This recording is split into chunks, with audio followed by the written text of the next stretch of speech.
오늘 전할 말씀 마가복음 14장 22절에서 26절까지 말씀입니다.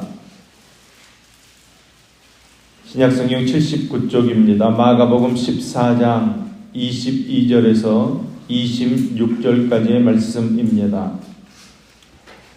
마가복음 14장 22절에서 26절까지 말씀을 우리 같이 한 목소리를 읽겠습니다. 그들이 먹을 때에 예수께서 떡을 가지사 축복하시고 떼어 제자들에게 주시며 이르시되 받으라, 이것은 내 몸이라 하시고 또 잔을 가지사 감사기도 하시고 그들에게 주시니 다 이를 마시매 이르시되 이것은 많은 사람을 위하여 흘리는 나의 피 곧 언약의 피니라. 진실로 너희에게 이르노니 내가 포도나무에서 난 것을 하나님 나라에서 새 것으로 마시는 날까지 다시 마시지 아니하리라 하시니라.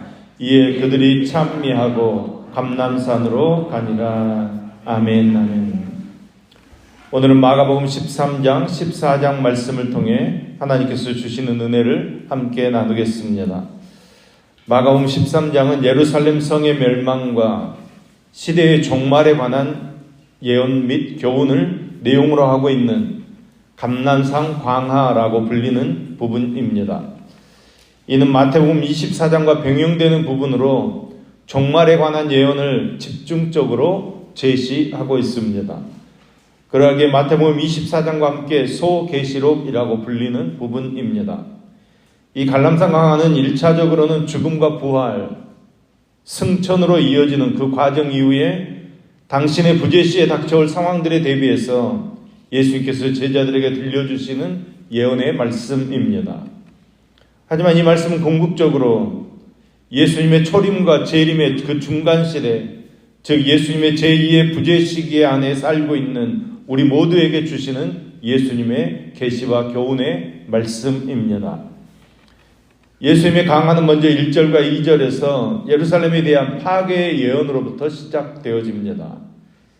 유대인들과 제자들이 자랑스러워했던 예루살렘 성이고 성전이었지만 예수님께는 멸망받을 돌더미에 지나지 않았던 것입니다.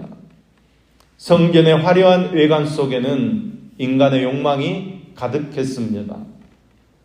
성전이 무너질 때를 묻는 제자들에게 성전의 마지막과 세 장의 마지막을 함께 말씀하십니다. 즉 성전의 멸망은 세상의 마지막을 예표하는 사건이라는 것입니다. 천재의 지병과 전쟁이 마지막 날의 징조라고 말씀하십니다. 그런데 여러분, 사실 이것들은 항상 있어 왔던 일들입니다. 무슨 말입니까? 매일매일을 우리는 종말처럼 살아야 한다는 것입니다. 이것이 우리 기독교인이 종말을 맞는 자세입니다. 우리는 어떤 특별한 날을 기다리는 것이 아닙니다.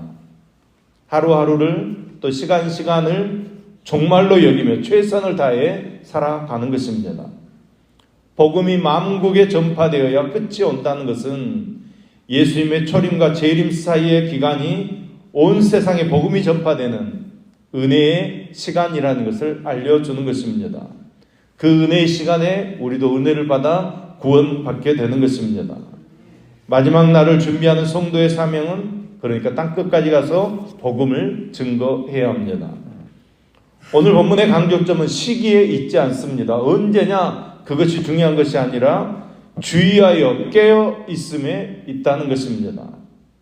타국에 나간 집주인에 비유해서 깨어 있다는 말은 맡은 일에 충실하다, 이 말로 정의되고 있습니다.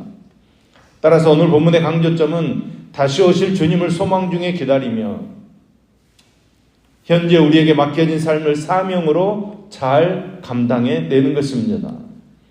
신앙은 현재의 삶과 동떨어질 수 없습니다. 오히려 소망 중에 주님을 기다리는 사람은 현재의 삶이 어떠하다 할지라도, 설사 고통이 따른다고 할지라도 회피하지 않고 인내와 기쁨 또 감사함으로 기꺼이 주어진 삶을 감내해내는 믿음의 삶을 살아가야 하는 것입니다.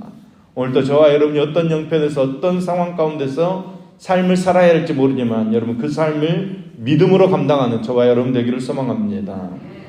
14장에는 예수님께서 십자가 사역을 준비하시기 위한 일련의 여러 가지 사건들이 기록되어져 있습니다. 예수님의 사역의 마지막 때 예수님의 명령대로 제자들이 깨어 있는지 문지기의 비유를 통해서 설명합니다. 13장 35절 말씀을 보면 예수님께서 깨어 있으라 명령을 하시고 네 가지 때를 말씀하셨습니다. 저물 때, 밤중에, 닭 울 때, 새벽에. 그런데 예수님의 제자들은 어느 시간에도 깨어 있지 못했습니다. 욕심 때문에 또 자기 유익을 따라 넘어지고 실족하는 장면을 설명하고 있습니다. 마가는 이런 모습들을 통해서 진정한 제자는 깨어있는 제자라는 것을 말씀하고 있는 것입니다. 먼저 예수님의 십자가 사역을 위한 기름 부음의 사건이 소개됩니다. 한 여인이 값진 향유옥합을 깨뜨려 예수님의 머리에 붓습니다. 제자들은 이 비싼 것을 예수님의 머리에 부어 허비했다고 책망합니다. 예수님께서는 제자들의 그 비난을 책망하시면서 이것이 자신의 장례를 미리 준비하는 것이다 말씀하십니다. 앞으로 어디서든지 복음이 전파되는 곳에는 그녀를 기억하게 될 것이라고 축복하십니다. 예수님께서 누구이신지를 분명히 알았기 때문에 향유옥합을 깨뜨리는 것입니다. 제자들이 이 여인의 헌신을 책망한 것은 예수님이 누구이신지를 잘 몰랐기 때문입니다. 예수님께서는 하나님의 아들이십니다. 때문에 300데나리온이라는 이 향유가 부족한 것입니다. 3,000데나리온이라 할지라도 예수님께는 부족한 것입니다. 그리고 예수님께서 제자들과 함께 성찬식을 거행하게 됩니다. 그리고 그때가 문지기의 비유에 나오는 첫 번째 때입니다. 예수님께서는 제자들에게 저물 때 깨어 있으라 말씀하시는데 제자들 중에 하나가 자기 욕심에 사로잡혀 실족하게 됩니다. 가룟 유다가 예수님을 배반하고 예수님을 유대인들에게 팔아 넘기게 됩니다. 그러니까 유다는 깨어있지 못한 것입니다. 자기 욕심에 눈이 가려져서 하나님의 계획을 보지 못했습니다. 그러나 예수님께서는 깨어서 메시아의 사명을 감당하십니다. 떡과 잔을 제자들에게 주시면서 언약식을 행하십니다. 법적으로 자기 백성과 계약을 맺으시는 것입니다. 이 언약으로 말미암아 예수 그리스도의 십자가를 믿는 자들은 하나님의 자녀가 되는 권세를 누리게 되는 것입니다. 이것이 바로 메시아의 사역입니다. 그리고 32절에 두 번째 때가 나옵니다. 밤중에 예수님과 제자들은 겟세마네 동산으로 올라가서 기도합니다. 이때도 예수님께서는 제자들에게 깨어 있어라 말씀하십니다. 그런데 제자들은 육신의 연약함 때문에 깨어있지 못했습니다. 여러분, 이것이 우리의 모습입니다. 육신의 한계를 가지고 있는 인간은 하나님의 일에 깨어있지 못하는 것입니다. 죄에 매여 있는 우리는 육신의 한계를 벗어나지 못하는 것입니다. 그러나 예수님께서는 깨어 기도함으로 하나님의 나라의 사역을 감당하십니다. 내 뜻대로 내 욕심대로 마시고 아버지의 뜻과 계획이 이루어지기를 원합니다. 기도하시는 것입니다. 여러분, 기도 없이는 십자가를 감당할 수 없습니다. 하지만 베드로는 기도하지 못했습니다. 기도는 하지 않으면서 예수님 버리지 않겠다고 호언장담합니다. 물론 진심이었을 것입니다. 그런데 결과적으로는 허풍이 되고 말았습니다. 기도로 준비하지 않으면 우리가 하는 일의 결과도 그와 같을 것입니다. 그리고 41절에 예수님께서는 유대인들에게 잡히시고 유대의 법정에 서게 됩니다. 그리고 재판을 받습니다. 53절을 보면 대제사장과 장로들과 서기관들이 다 같이 손을 잡고 예수님을 죽이려고 합니다. 그때 제자들은 예수님의 곁에 있지 못했습니다. 자기 생명을 지키기 위해 다 도망가 버렸습니다. 그나마 자존심 때문에 예수님을 끝까지 따라갔던 베드로도 이제 직접적인 위험을 느끼게 될 때 예수님을 모른다고 부인하게 됩니다. 3번이나 예수님을 욕하며 저주합니다. 여러분, 그때가 바로 닭 울 때입니다. 예수님의 경고에도 불구하고 하나님의 때가 되었을 때, 닭 울 때 베드로와 다른 제자들은 깨어있지 못했습니다. 예수님 때문에 욕먹을까 봐, 예수님 때문에 매맞을까 봐, 예수님 때문에 목숨을 빼앗길까봐 예수님 모른다고 소리쳤습니다. 그러나 오직 한 분 예수님께서는 깨어 계셨고 하나님께서 주신 사명을 감당하시는 것입니다. 믿음은 자랑하는 것이 아닙니다.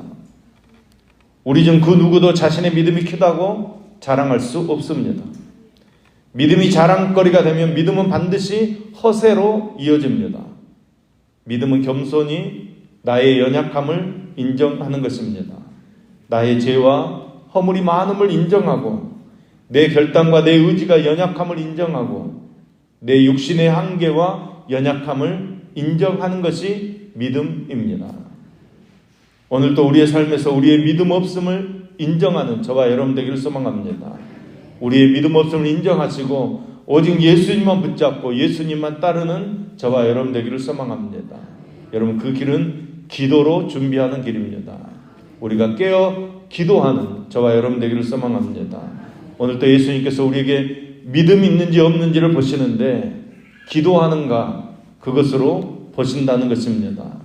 우리가 깨어 기도함으로 우리의 믿음을 지키고 우리의 예수님을 향한 믿음을 지켜가는 저와 여러분 될 수 있기를 예수님의 이름으로 축복합니다. 기도하겠습니다.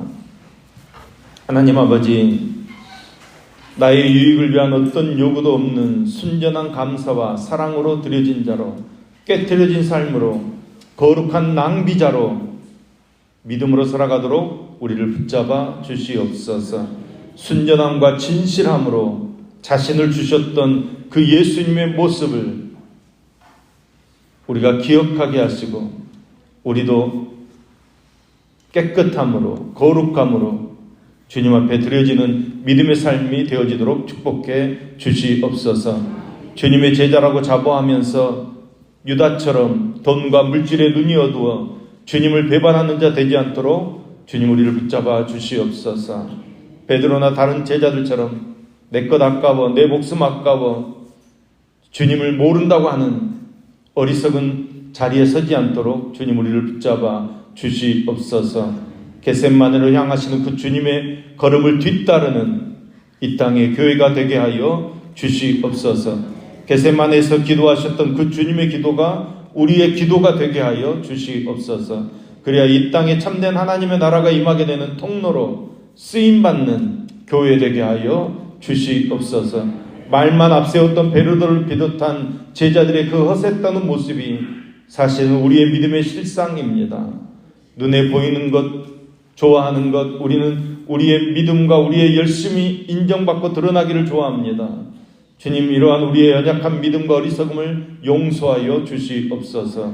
십자가 앞에서 잠잠하셨던 그 주님의 인내를 기억하게 하시어서 우리 또한 우리의 십자가를 묵묵히 질고 인내함으로 믿음으로 이 땅을 걸어가는 참된 영성과 믿음을 허락하여 주시옵소서. 이 아침에도 일천번 영음드리는 임주영 청년, 임상훈 청년, 강현계, 강일호의 손길을 흠양하시며 감사한금을 드리는 정경미 성도님의 손길을 흠양하여 주시옵소서. 하늘의 귀하고 놀라운 것으로 삶을 채우시어서 삶이 은혜 가운데 풍성하도록 역사해 주시옵소서. 오늘 생일 맞은 임혜연 성도님을 기억하여 주시옵소서. 가족의 건강과 자녀들이 하나님의 믿음 안에서 바로 서기를 소망하며 하나님을 더욱 알아가는 한 해가 되기를 소망하오니 은혜 내려 주시옵소서. 허광수 집사님을 기억하여 주시옵소서. 자녀들 건강하게 지켜주시며 말씀으로 회복되는 가정 되어지도록 함께해 주시옵소서. 정숙자 집사님을 기억하여 주시옵소서. 성경 일독하게 하시며 가정생활에 본이 되는 삶을 살게 하시며 자녀들과 배우자에게 하나님의 복이 흘러가도록 역사해 주시옵소서. 친정어머니와 시어머니 평안하고 건강하고 잘 지내도록 함께 하시며 항상 기쁜 마음으로 천국을 소망할 수 있는 믿음을 주시옵소서. 하나님, 오늘도 우리의 가운데 하나님의 역사를 베풀어 주시며 하나님의 은혜를 베풀어 주시어서 하나님, 우리가 묵묵히 믿음의 길에서 승리하도록 주님께서 함께하여 주시옵소서. 예수님의 이름으로 기도합니다. 아멘.